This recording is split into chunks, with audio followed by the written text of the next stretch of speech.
శ్రీ లలితా సహస్రనామ స్తోత్రంలోని 727వ నామం శివజ్ఞాన ప్రదాయిని.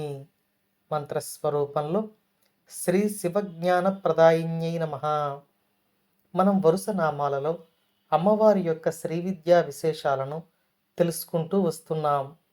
అమ్మవారు సర్వతంత్రములకు ఈశ్వరి అని, దక్షిణామూర్తి స్వరూపంలో ఉన్నది కూడా అమ్మవారేనని, ఆ అమ్మవారే సనకాది మునులచే సేవించబడుతోందని మనం తెలియచేసుకున్నాం. ఇక ఈ శ్రీ విద్య సాధకునికి ఏమి ప్రసాదిస్తుందో, ఈ శ్రీ విద్య సాధనా ఫలం ఏమిటో ఈ నామంలో వసిన్యాది వాగ్దేవతలు మనకు తెలియచేస్తున్నారు.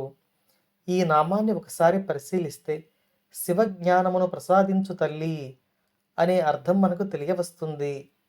అమ్మవారి యొక్క శ్రీ విద్యా సాధనా ఫలం శివజ్ఞానమును పొందుట. ఈ శ్రీ విద్య యొక్క పరమ గమ్యస్థానం అయ్యవారి పాద పద్మములను చేరుట. అయ్యవారి పాద పద్మములను చేర్చుట కొరకై అమ్మవారి విద్య ఉపదేశించబడుతోంది.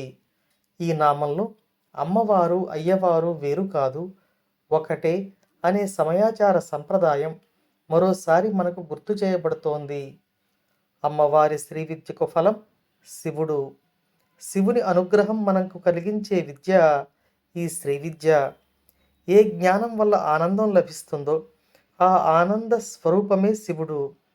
అందుకే బ్రహ్మజ్ఞానమే శివజ్ఞానము అని ఈ నామంలో వసిన్యాది వాగ్దేవతలు మనకు తెలియచేస్తున్నారు. ఆ ఆనందం మనకు ప్రసాదింపబడాలని అమ్మవారి పాద పద్మములను పట్టి ప్రార్థిస్తూ ఓం శ్రీమాత్రే నమః.